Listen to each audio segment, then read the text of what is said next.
আমরা কুমিল্লার মানুষরা একবেলাও ভর্তা ছাড়া ভাত খেতে পারি না, হোক সেটা শুটকি কিংবা মরিচ, যে কোনো কিছু দিয়ে ভর্তা বানিয়ে খেতে আমরা অনেক বেশি পছন্দ করি। চলুন আপনাদের সাথে একটা ভর্তার রেসিপি শেয়ার করছি। প্রথমে শিলপাটায় আমি শুকনো লাল মরিচ খুব ভালো করে বেটে নিয়েছি। মরিচটা একদম মিহি করে বাটা হয়ে গেলে এর মধ্যে আমি 2 মুঠের মতো পুঁটি শুটকি, এটাকে খুব ভালো করে শুকনো খোলায় টেলে সুন্দর করে পরিষ্কার করে ধুয়ে এখন মরিচের সাথে এটাকেও একদম মিহি করে বেটে নিতে হবে, যাতে করে এর মধ্যে কোনো কাটা না থাকে।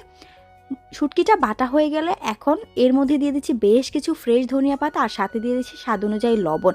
এখন ধনিয়া পাতাটাকে একদম মিহি করে বেটে এখন এর মধ্যে দিয়ে দিচ্ছি 3-4টার মতো পেঁয়াজ, এখানে ছোট পেঁয়াজগুলো ব্যবহার করেছি। আর পেঁয়াজগুলোকে আমি আলতো হাতে একটু ছেঁচে নিয়েছি, এটা কিন্তু আমি পিষে ফেলিনি।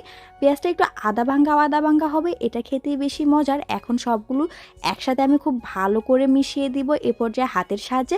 আর আপনারা এখন লবণটা চেক করে নেবেন। এই ভর্তাটা গরম ভাত দিয়ে খেতে দারুণ লাগে। আশা করছি আপনাদের কাছে ভালো লেগেছে। Thanks for the watching, bye bye.